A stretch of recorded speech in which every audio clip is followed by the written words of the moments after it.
Hey, History 132. Here is the syllabus tour video for our class. As you can see, I'm in the announcements page for our Blackboard shell. I'm just going to go to the syllabus, which in theory, if you're watching this video, you've already gone to the syllabus, so you know how to do this. But I'm just going to go ahead and do that. So it's going to be course information, syllabus and general policies, and the video that you clicked on to watch isn't here yet because I'm making it right now. Very meta. And then you'll click on this to open the syllabus, which is right here. Dun, dun, dun, dun. So I'm not going to read every single word of this because I know you all can read. What I'm going to do is hit some of the high notes and the really important pieces and a lot of the policy stuff that I need to make sure you know. Now, in theory, you will read the whole thing, which would be awesome. And in marking this reviewed, it means you have gone over the whole thing. So hopefully you do.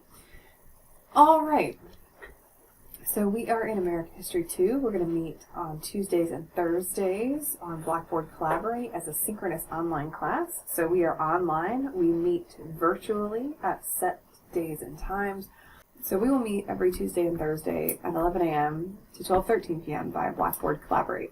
And the welcome announcement I sent out has a link for information on how to access that. It is also referenced in our Blackboard tour video as well. The last day to drop this class without a grade penalty is March 26th. And so here's the information about me. I'm Amanda Zakanis. I will have virtual office hours via Microsoft Teams. That was also mentioned in the welcome announcement. And the links are in that My Instructor folder in the Course Information tab. That's Tuesdays 2 to 3:30 and Thursdays 2 to 3. And then, so I'll be in the Microsoft Teams that entire time on both those days. So all you have to do is click that link and at those days and times, and I'll be there. If those don't work for you and you need to set up a meeting with me, you can email me and we can try to figure out a day and time that works for both of us. There's my office phone and my office location. Now, of course, things being such as they are with current events, I will not be in my office as often as a regular semester. So I've also included this Google Voice phone number. You can text me at this number. You can call me at this number. So I may not respond to it right away, especially if it's in the evening. But I will respond within 24 hours. Just like if you email me, emailing me is really the best way to reach me. I will respond within 24 hours. Again, if it's like the evening or at nighttime, you won't hear from me until the next morning, probably, unless maybe there's a major assignment due or the test is getting ready to lock up, and I'll maybe check my email in the evening on one of those days just to make sure nobody needs the exam reset. But most of the time I will stop checking email by like mid to late afternoon. Course description. So we are going from the end of the Civil War until about 2008, 2010. We're going to talk about all kinds of different stuff. It's going to be awesome. And it says a portion of the class is offered online because it's supposed to say that, but the entire class is online. It's just some of it is synchronous and some of it is asynchronous. So this is a synchronous online class. We are going to be meeting via Blackboard Collaborate at set days and times. For you, those of you who have not used Blackboard Collaborate before, it's kind of like Zoom. It is pretty easy once you get the hang of it. There are polls, there's a whiteboard that we can all write on and share together. There are different reacts that you can do. So if a student is saying something, there's a green check mark that says agree, there's a red symbol that says disagree. So you can, and there's the chat. So there's tons of ways to engage with the class and with other people. So it's pretty cool. As far as participation goes, it's similar to a traditional face-to-face course. You need to log in to Blackboard Collaborate through our class shell, just as you would be in a chair in a room with me. So Tuesdays and Thursdays, you need to be in Blackboard Collaborate by 11 a.m. to not be counted tardy. You will be expected to participate like you would in a face-to-face class, right? I'll ask questions. I might put you guys into small groups to do something. You guys will talk to each other during a discussion. So these are all things that we would do in a classroom together. These are things you will be doing in this online environment. So you will be expected to participate in a myriad of ways. So there's a note here about webcams. I will not force anyone to have their webcam on, because I know that it can really slow down and crush altogether internet speed to turn a webcam on if you don't have the best internet. So I will not force you to turn your webcam on. If you have decent broadband and you want to turn your webcam on, that's great. If you do not, I would really appreciate it if you would upload a picture for your profile on Blackboard Collaborate, so that way I can at least see you while we're in class together. Even if you are not turning your camera on, I can see a picture of you. It's much nicer than teaching to a bunch of empty gray boxes. So if you can do a picture, if you can't do the webcam, that would be awesome. Participation is really important. Working in groups, answering polls. I might be like, raise your hand if you want to talk about this document first. Raise your hand if you're ready to do this. So if I'm asking questions and doing an activity and you're not responding, I'm just going to assume that you've logged in and walked away, so that, you know, you're just trying, like, you're getting credit for being here, or at least you think you are, and you've walked away from the computer, because I have had that happen. It is a total bummer. And I'll remove you from the class and you'll be marked absent. You won't be able to get back in. So if you do, like, because in a classroom, right, I can see you if you get up and you need to use the restroom or something. And I know we've got, like, kids in virtual school, and you might have siblings in virtual school, and you might have all kinds of things, or you might just have to go to the bathroom.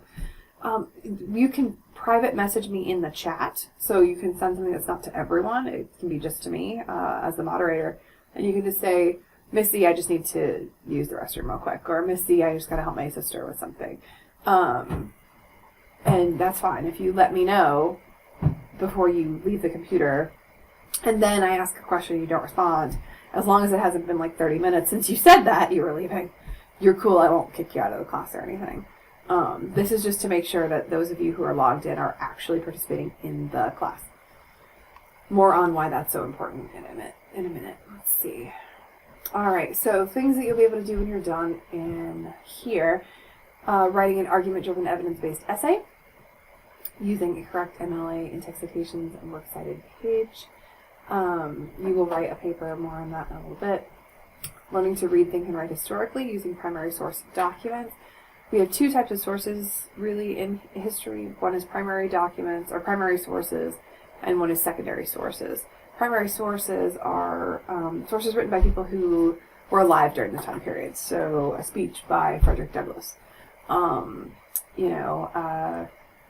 just going to keep using speeches. A speech by FDR. A letter from Birmingham jail by MLK, right? Ida B. Wells writing about Southern lynching. A newspaper article from 1898 on the Wilmington Race Riot. These are all primary source documents. So that's primary sources. That's one type of source. You have one book called Voices of Freedom that is all primary sources. They've got short introductions by Eric Foner, and then the rest is the person writing from the time period. So that's a primary source. Secondary source is your textbook, Give Me Liberty by Eric Foner, which is, he took a bunch of primary sources, and he took a bunch of scholarly articles, so, you know, other secondary sources, other books, other things like that. And he put together a narrative about the past, and that is a secondary source. So it's written by a historian, it's written by a trained professional. It uses scholarly sources, and it uses a bunch of primary documents to tell the narrative of the past. That would be a secondary source. So those are our two basic sources. You're going to practice critical thinking by creating evidence-based arguments and challenging arguments you're given. So there's evidence-based arguments again, really, really important history type stuff. You gotta, you can make arguments and you can interpret the history a certain way, but you have to have evidence to back yourself up. And challenging arguments you're given. So remember that while we can learn so much from the past and so much from our primary source documents, some of the things that are important to remember is that what people are saying is it wasn't always true, right? Or it was exaggerated in some way, or, something like that. Because people always have motivation for making a certain argument, writing things a certain way, right? All that kind of stuff. There's something we're going to read called the Southern Manifesto that was written by 101 Southern congressmen. And it's saying that desegregating schools, so the Brown versus Board decision, so having black and white school kids go to school together, is going to damage what have been friendly race relations in the South. We know that's not true, right? But it's written in a primary source. So that tells us a lot, and we're going to talk about that. It tells us a lot about power dynamics in the South, what one group thinks of segregation because they're in power, right, versus what, African Americans are doing to try and dismantle segregation. So even if there's a certain motivation or a slant or a lie, there's value in it. So we're going to be questioning some of those authors and some of those folks from the past, because, we have a comprehensive narrative, right? We're not looking at just one source to tell us about the South. We're looking at a bunch of different things.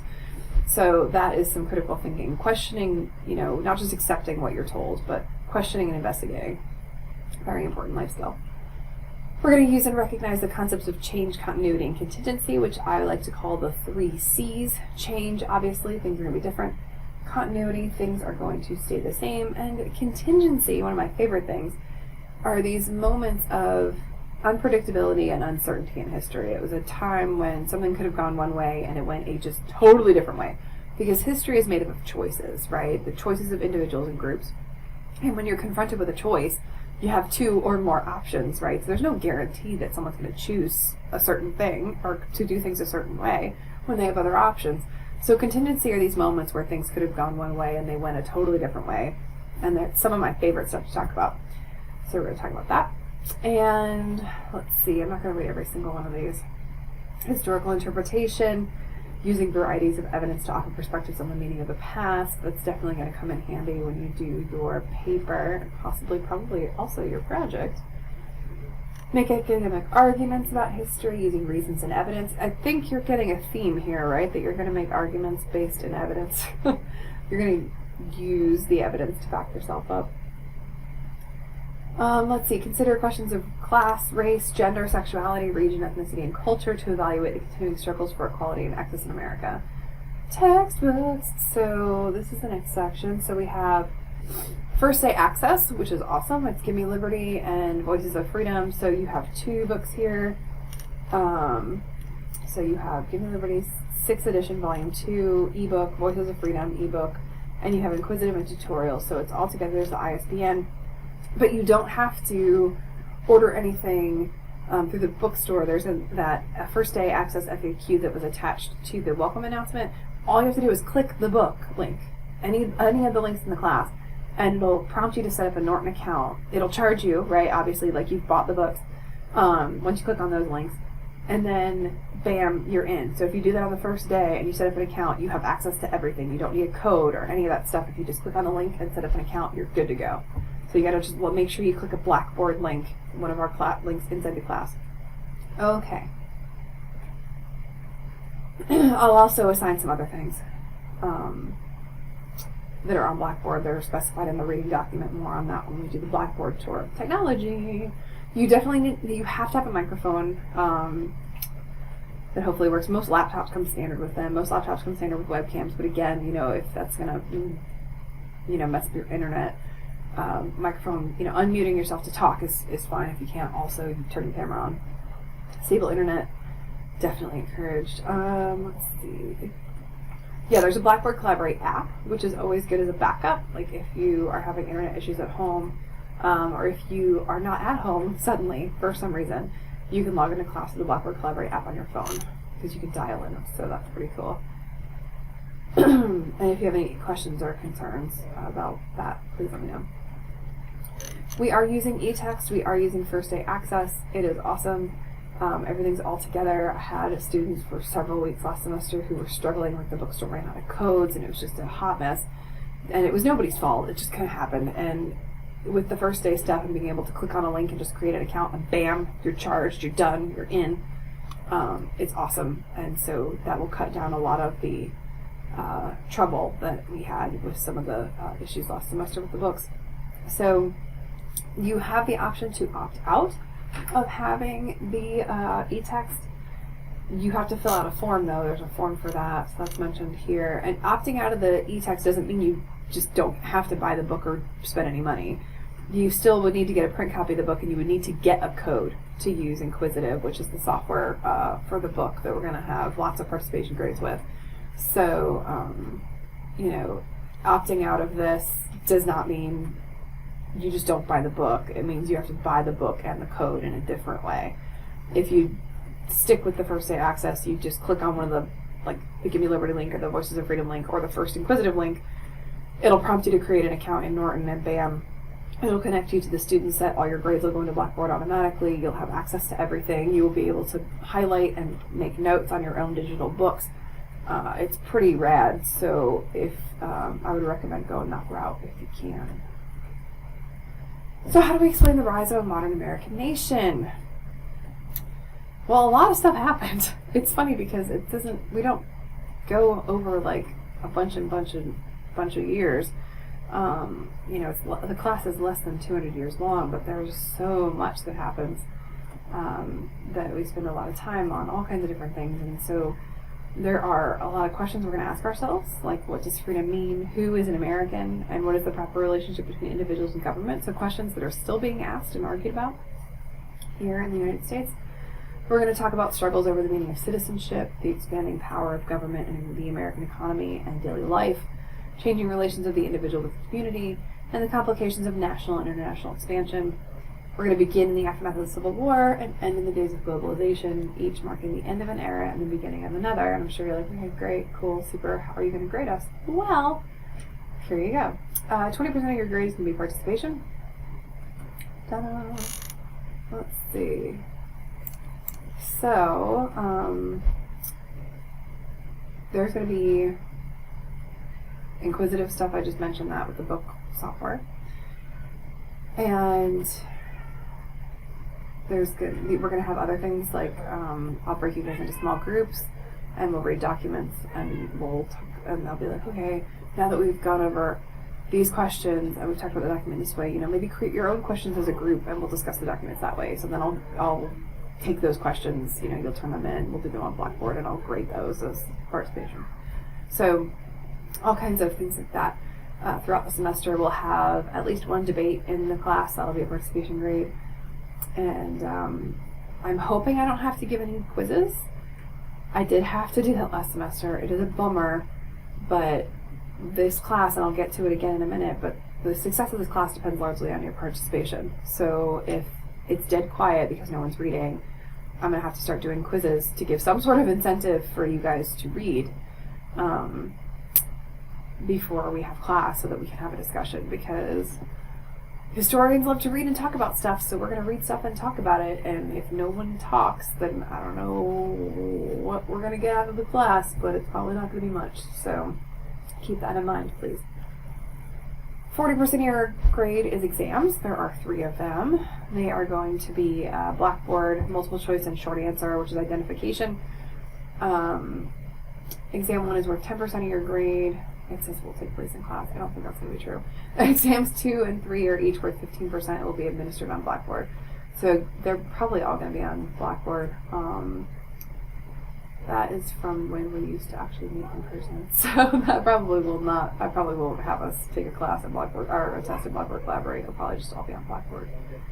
So the first one only counts for 10% because some of you may have never taken a history exam before in college. Some of you may not have any clue what an identification is. Now, I do have a study guide and I have an example and all that good stuff. So, you know, and I'll be there to answer questions before the test, obviously. So, you know, it's not like you'll go in not knowing anything, but still the fear of the unknown can sometimes cause a little bit of anxiety and concern, and, you know, you don't know how I write questions, all that business. So I like to have the first exam count for a little bit less, so that way if you don't do as well as you'd wanted, it doesn't totally tank your grade. Exams 2 and 3 are each worth 15%. So once you've taken exam 1 and you have a bit more of an idea of what to expect, exams 2 and 3 each count for a little bit more. The final 40% of your grade is going to be analytical papers / assignments. So you're going to write one paper, 3 to 5 pages, based on course readings addressing major themes in the course. It'll be 20% of your grade. And papers are due toward the end of February. They're submitted on Blackboard and they run through Safe Assign. Your other major assignment is a project of your choice. So you'll have 2 options, you'll pick one. So you can either design your own historical monument or memorial, or you can conduct an oral history interview. There are typed instructions, there are videos of me going over those typed instructions, there are rubrics, for the project. So I give you a lot of freedom in like what you want to do your project on, but there are guidelines and parameters on how to, once you figure out what event, moment, person, if it's a monument, or what subject and topic you want to do if it's an interview, you get to pick what that's going to be within the parameters of the assignment. And then once you do that, there are guidelines on how to execute that. So your project will be the other 20% of your grade. You'll present your project via Blackboard Collaborate in our class meetings. We have some meetings devoted simply to that. And the presentation will be a part of your grade. You'll see that on the rubric. We'll start talking about the project a month before it's due. We will have, like I said, there's typed instructions, videos of me going over the instructions, rubrics. We'll have a project workshop the week before the project is due. So a class just devoted to, you know, you've been working on your project so far. Do you want to bounce an idea off of me? Do you want to have a one-on-one meeting during class, during the workshop, to show me what you've got so far? And also just a class time to work on it and have me there to answer questions if you want. So lots of opportunity, and we're going to talk about it in class, like I said, about a month before it's due. So plenty of time to do an excellent project. I had some just amazing things last semester that just made me so happy. People were so creative and they did such a wonderful job, and it was absolutely delightful. So hoping for that again this semester. Projects will be submitted on April 16th. They will be presented on the 27th and 29th. When you turn in your project, you have to on April 16th, you got to turn in all the pieces. That includes the presentation part. So you might submit like 3 or 4 files, depending on how you break up your project and how you do the presentation and all that kind of stuff. You know, and everything I'm saying will make more sense later. I just wanted to give you a heads up. The grade center is where everything is going to be grade-wise, obviously. So everything has instructions telling you what expectations are. Even the paper, for example, it's got the prompt. It's got specifics on what sources you're supposed to use. It's got the grading criteria in order of most points to least points. So yeah, like I really try to make it hard, or make it easy for you to know where things are. Like you kind of have to be living under a rock not to know what you're supposed to do, and that's on purpose. I want it to be very obvious what the expectations are, what you're being graded on, and all that good stuff. So the primary focus for any assignment, major assignment especially, is going to be the quality of the content. Did you answer the question or follow the prompt? And then, again, evidence-based argument, right? So your argument is going to be the answer to the question or prompt. Did you support your answer or argument with the proper evidence from class readings? So for the paper, for example, there's a set time period that you're supposed to write about. There is a set sources you're supposed to use. Did you use the appropriate sources? Did you use the evidence you were supposed to use? The paper talks about the 50 years since the Civil War. If you have something from 1940, that's not right? Because the Civil War was 1865 is when it ended. So it'd be 1915. I can't do math. Math is hard. So if you have something from 1940, that's not going to work. So formatting and mechanics are also really important, but they do play a smaller role in my grading and assessment. And again, each assignment is going to have specific directions and criteria for grading. I will make every effort to return tests and papers within 2 weeks, and discussion boards, that's kind of a placeholder for participation stuff. So things that are participation, like discussion questions. Inquisitive will get graded automatically because Blackboard is awesome and Norton is awesome. So that'll get graded just immediately. Once you submit it, you're good. Debate stuff, like rough draft stuff, like all those little participation things will be like within a week or so of when you do them. Tests and papers will be within 2 weeks. And comments, I'll use the feedback options in Blackboard. So there's a feedback to learner section, and in this parentheses here, you can see the My Grade section. There's an underlined hyperlinked grade to get more details. That's where the feedback is. On the papers, I will also write and comment directly on the digital copies. And in your exams, I'll comment in that feedback to learner section as well for the identification piece. Late work.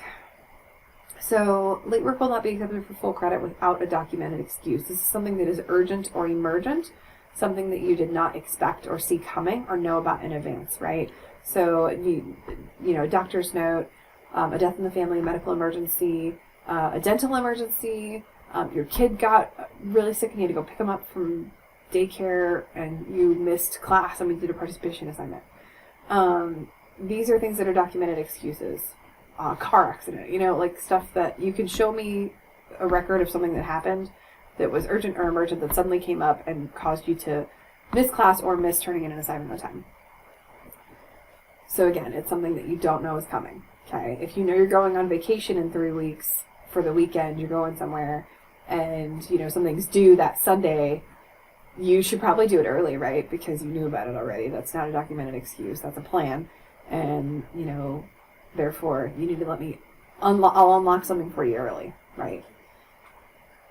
So, major assignments like papers and projects must be turned in by the specified due date. Late submissions of major assignments will be deducted 5 points for each day. That is day, not class day, that they're late. Tests can be made up with a documented excuse, but late test submissions are not possible. Otherwise, the test closes and it disappears after it is due. So you can't get back into it. If you have a documented excuse, I will unlock it for you. Just like if you need to submit your major assignment 3 days late because of something crazy that happened and you have a documented excuse, I won't take points off for that. We'll work out something to make sure you can get it turned in. In-class participation assignments cannot be made up because you were either in class or you weren't. Now, let's go back to that example where you have a sick kid and you got to go pick him up from daycare and, you know, you missed class. If we did a participation grade, I can exempt that for you. If you can get some documentation, like even if it's, you know, a screenshot of a message from the daycare saying you got to pick up so-and-so because they have a fever, that's fine. So those are usually timed and stamped. A lot of daycares have little apps now. I know mine does. So I can exempt that for you, which would mean it would neither hurt nor help you. So it won't be a 0, which would be negative. It wouldn't be just a random 100 for not being there, which would help unfairly. It would be exempted, which means it doesn't count for or against your average. And no late work will be accepted once it has reached 10 days past due, even with a documented excuse. That is simply because if you're turning stuff in super late consistently, you're just going to fall way behind. Things are going to pile up. Things are going to pile up on my end also. So now, of course, if something crazy is just going on and there's a super duper emergency, I may make an exception depending on the situation. But that is going to require lots of communication and letting me know what's going on and providing, you know, things for records and stuff for me to also have records. So that if I get, well, why did you allow blah, blah, blah? Well, here's some documentation. So this late work policy here comes down to communication, right? You need to let me know what's going on because I can't help if I don't know that there's an issue. Writing requirements. History, like other disciplines, has particular requirements. So normally historians will use Chicago style or Turabian in writing papers, which are footnotes, and they're beautiful and glorious, and I love them. But JCC does not have people trained in that style, so I am not allowed to assign it because we don't have anybody in the Academic Skills Center who can do that stuff. If you want to write your paper in Turabian or Chicago, I can point you to some links and you can give it a try. But our default is going to be MLA. So, okay, we're going to use exams and papers, MLA, paramedical citations. There's a short video on MLA citations right here. There's also a citation builder right here. Never use internet sources and always cite your evidence. The few exceptions to your arguments in this class will come from assigned readings. So, it will be clearly laid out what you can use, what you are supposed to use on assignments, okay? Now, internet sources, that doesn't mean, ooh, I found an awesome primary source collection from the Library of Congress, but it's on the internet. You can use that on your project, right? What that internet sources means is Wikipedia and garbage internet sources that aren't scholarly articles, that aren't, you know, primary source collections from museums, things like that. So please be aware of that and see specific assignments for instructions. And of course, after you've read instructions, please let me know if you have questions. There is one extra credit opportunity as of right now. It's open all semester long and due by noon of the last day of class. Let's see. Grades are calculated on a 10-point scale. Critical success strategies, things that are really probably good to know. Check your email daily. I will send announcements via email, reminders that things are due, like, hey, remember your test is due tonight, things like that. Or if I have to move something further away from us, I won't ever be like, that thing that was due next week is due right now. No. I'll be like, that thing that was due right now is due next week. It would be that way. So, keep checking your email and be aware that that is my primary means of communicating with you when we're not in class. So just make sure you check your email. We're going to do a lot over a short period of time. And so plan to spend, some time outside of class, at least like an additional 3 to 6 hours, depending on reading speed. If someone helps me remember on the first day of class, I can show you how to skim a textbook so you can get the important information out of it while also not reading every single word in it, because it will probably melt your brain. If I had to sit and read a whole textbook, I would probably also have a melty brain. So I can kind of give you a little tip on that. Okay, we're going to use Blackboard, obviously, like that's really obvious. We're going to need some computer technical skill. Jolt is really helpful if you are having trouble. The best way to use time during class is to give everything your full attention. We've got lecture outlines, more on that when we do the Blackboard tour video. They are there to assist you in your note-taking. They are optional. You don't need to ever turn those in. But, if you go and you look at the study guide for exam 1, it's a list of keywords. And if you go and you look at the lecture outlines, the first section is keywords. So it might be handy if you do take a look at those. And you should be attendance for all meetings. We're using Blackboard Collaborate. So you'll have 75 minutes of screen time for the meetings, plus additional screen time to read books and things like that. And there it is. The success of this class will be determined largely by your participation. We each bring different experiences and skills to the class. Some will be more familiar with the literature or speak more often than others. Our goal is a supportive environment and lively give and take. It's okay if you don't speak 6 times every class meeting. The goal is that you do talk. Hopefully every class meeting and share something. But there are going to be some who are going to share more than others depending on the topic, right? If we talk about the war on terror and someone in class fought in Afghanistan or Iraq, they may speak more that day than somebody who does not have that experience. Now, as long as, all of our comments and discussion relate to the sources and the topic for the day, then everything's great and that's totally cool. That brings me to my next point. Disagreement is an important part of intellectual discussion, and arguing out issues is critical to a college education. You're not going to agree with every single person in this class. Therefore, you should expect to disagree with the ideas or opinions of others, especially when we start having discussions. So please always disagree in a respectful manner. And this ties back to the active historical interpretation. You will read a source and you may interpret it one way, and someone will read a source and interpret it a different way. This is why we also have the textbook to help us and lecture to help us as well. But, you guys, a couple of you might see Phyllis Schlafly's discussion of the ERA one way, and some of you might see it and you might be like, well, no, now is right.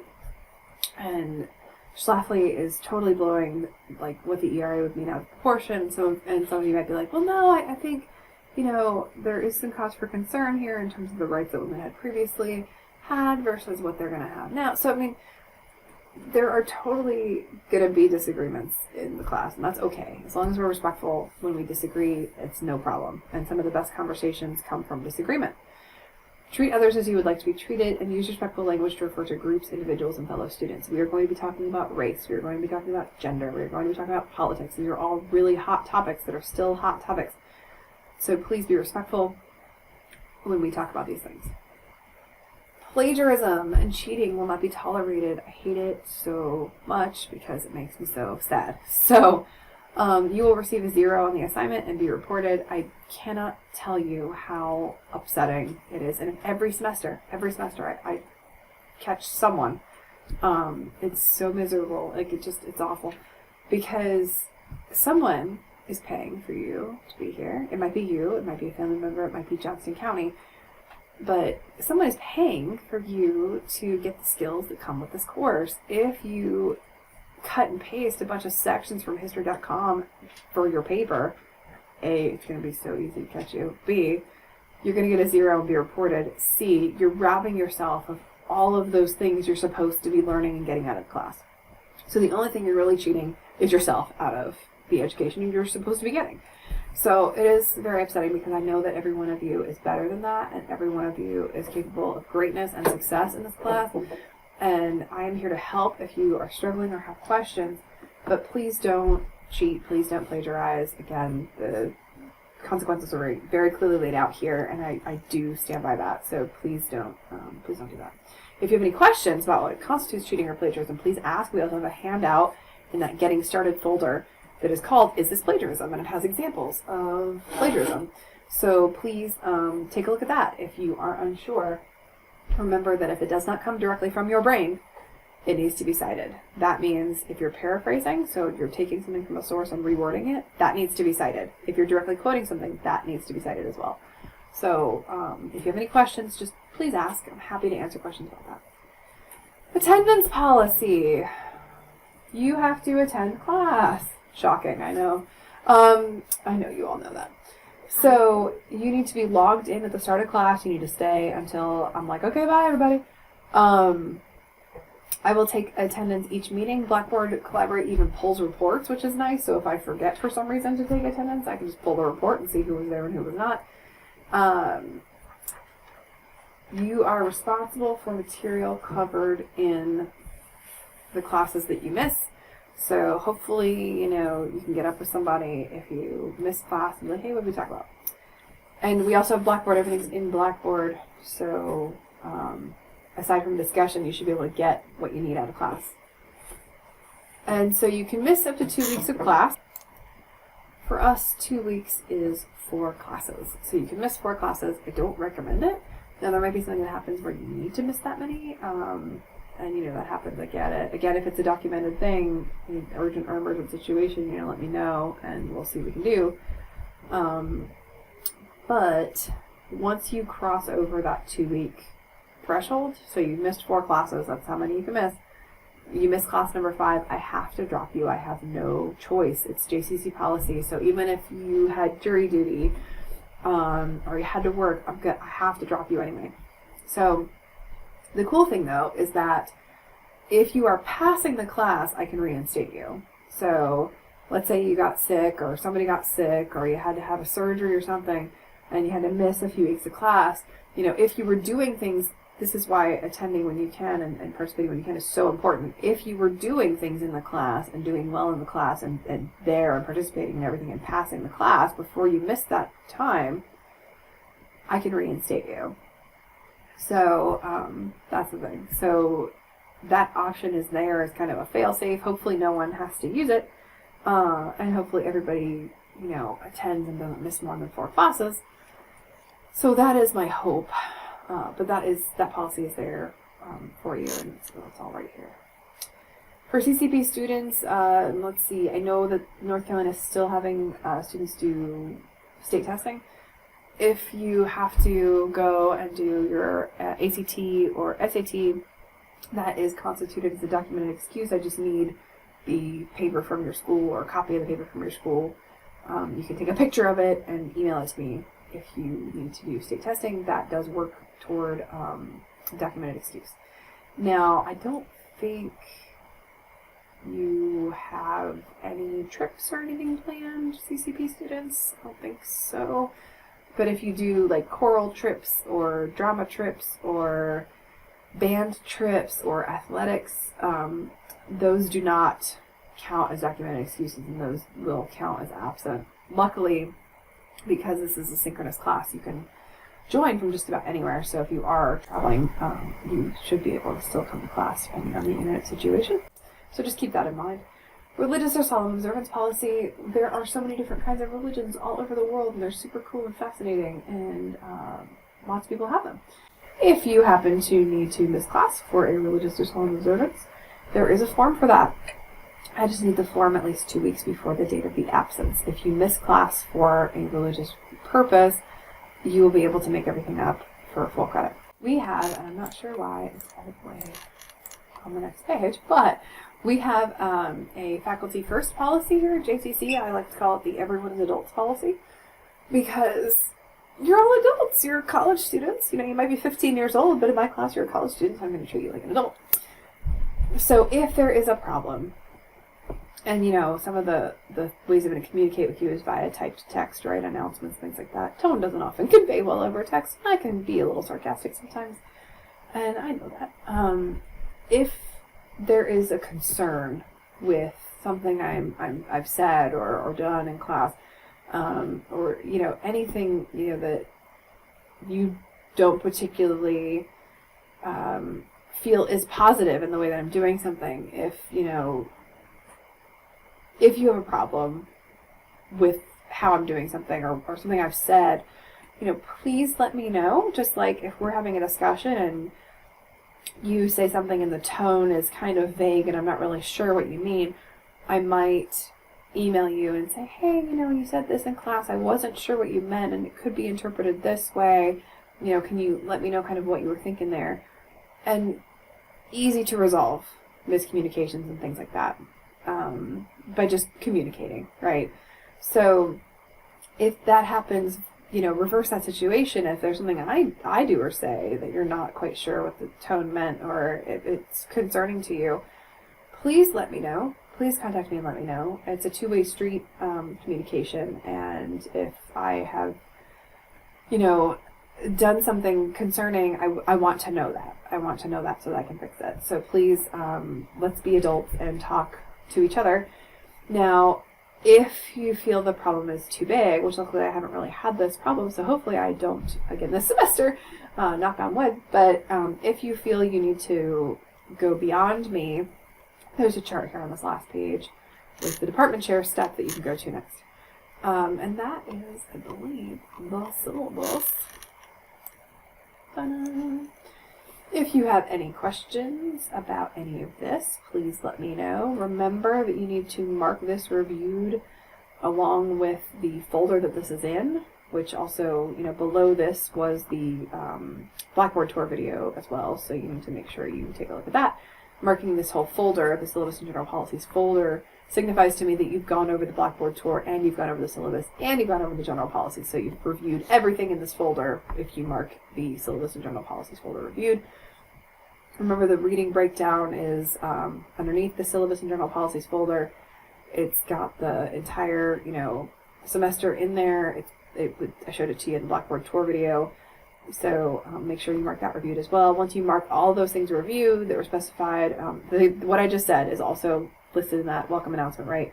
Once you mark all that stuff reviewed, you can access all the course materials and you're good to go.